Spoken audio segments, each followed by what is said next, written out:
The city of Cape Town has started a program to buy power from commercial and industrial producers. Now, they will be paid in cash for sending power back to the grid. But is it as simple as it sounds? Executive Director for Energy at the city of Cape Town is Kadri Nassiep, and he joins us now to give us a bit more information around this. Ms. Nassiep, thank you very much for your time. Tell us whether it is indeed as simple as it sounds, that it's about the extra energy from households and indeed businesses alike that are going to drive power back to the grid. Well, firstly, good morning to you and to the viewers. And I think you're absolutely right in the sense that perhaps nothing is as simple as it seems at first regard. But certainly the intention is there and the process is unfolding as we speak. And I'm just going to give the viewers an indication of what can be anticipated in terms of the rollout of this program. Now, the Mayor of Cape Town, Jordan Neal-Lewis, has gone to great lengths, I think, to promote the opening of the marketplace in Cape Town in response to the load shedding crisis that we're facing. His target, of course, is that we try and mitigate load shedding by 4 stages within the next 3 to 4 years. And so there are really some plans that are underway to actually get us there. But when it comes to the small-scale embedded generation program, which is the one under discussion today, the focus is very heavily around opening up that market to our commercial customers in the beginning, and then the residential customers will follow suit. And we have an existing program that's been in place since about 2014 already, but now we've upgraded the program to allow for customers to sell us as much surplus power as they can generate back into the grid. And the previous practice, in fact, was that you could only sell as much as you consumed from the grid.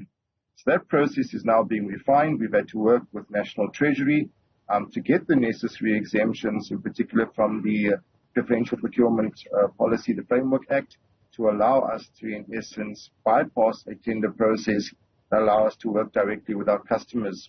We still have to follow a public participation process. It will take about 2 weeks. At this point in time, we've already engaged the market. Our commercial customers have already been asked to contribute, and the process of, I would say, linking up to them to extract that surplus power will be concluded very shortly. Yeah. So the progress is there, and the residential customers will probably follow somewhat later in this year. As people listen to this conversation, Mr. Nassiep, I can't help but think other cities may want to replicate this, other metros in particular, like the city I'm in, Johannesburg. You're saying there that Treasury, National Treasury, has allowed you to bypass the tender system, which then allows you to deal directly with the customers. What would have been the ordinary process, and how long is that process? Well, the main exemption that we actually wanted was to bypass a competitive tender process, because at the end of the day, we are dealing with city customers in any event. Yes, the fact is that we will be entering into what's in effect a long-term agreement with them to buy back that surplus power, and that required us to get an exemption as well. So on the one hand, an exemption was obtained from National Treasury in respect of the competitive tender process. So that means we don't have to go out and tender and invite people to come in and respond with bids to sell us the power. But we also have to follow a process in which the public is engaged, and a draft agreement has to be presented to the public so that they can appreciate what is being offered by the city. So there is no exemption in total, but the exemption that we have received does allow us to move faster. Quite a few cities are looking at this. Perhaps they haven't reached the same level of progress that we have, but certainly my expectation is that other cities will follow suit, and soon enough those marketplaces will be opened up as well. Yeah. Consumer journalist Wendy Nola tweeted around this. In fact, she was responding to the mayor of Cape Town's tweet, and she says, hold on, there's a catch here. She says, and I quote now, customers who want to feed energy into the grid need to have their system approved and have what is called an AMI, Advanced Metering Infrastructure meter, that the city will need to install, allowing for accurate reporting of the amounts of energy consumed and generated. How much is that likely to cost a household, for example, that smart metering? Sure. So one of the considerations here is that you do need what we call a bi-directional meter, AMI as it's been referred to, advanced metering infrastructure. The purpose of the bi-directional meter is obviously allows for the flow of power into the household from the utility, and then for reverse flow, which is the power being sent back into the grid. So you need that.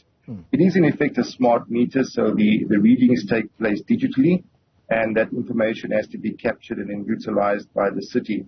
So on the one hand, there is a cost for these specific types of bidirectional meters that are required. The current cost is, I would say, reasonably high, which is about 10 to 11,000 Rand roughly for the meter. We are looking at options right now to try and reduce the cost of those meters to make it more affordable, hopefully even to the point where we can actually halve the cost. So the cost of the meter, I would say, is the main cost that is associated with the small-scale embedded generation program. It's not a catch. It's an unfortunate reality that is needed because of the type of systems that are being installed. Bearing in mind the overall capital cost for these projects could well exceed over 200,000 Rand.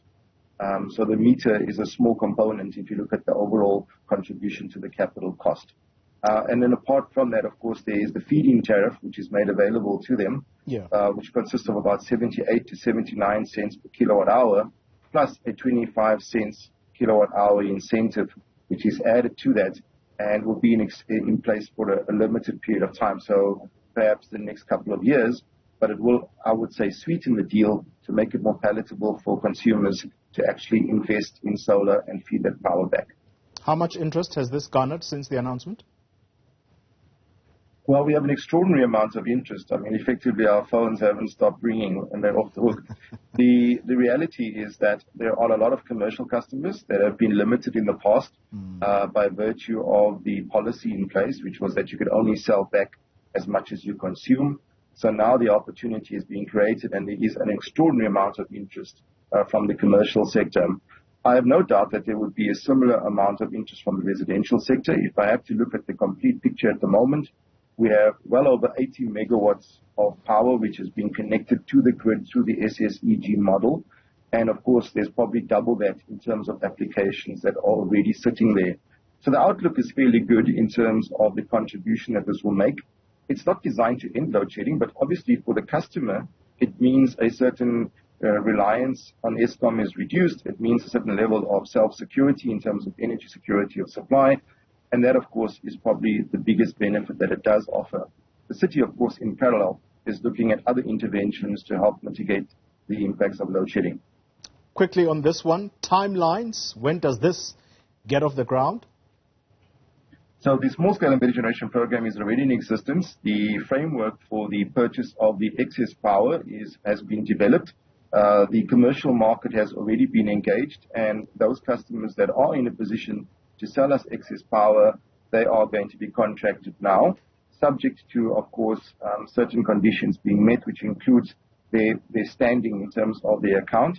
So we've asked our commercial customers to make sure that they have their tax clearance issues sorted out. That is a supply chain requirement, but then also to have their municipal account in good standing. For the residential customers, we envisage that you would not necessarily have to furnish us with tax clearance certificates, because we are going to be dispensing with part of the supply chain process. But certainly your account must still be in good standing with the utility, with the city itself, in order for us to complete that transaction with you. Kadri Nassiep, thank you very much for your time on this.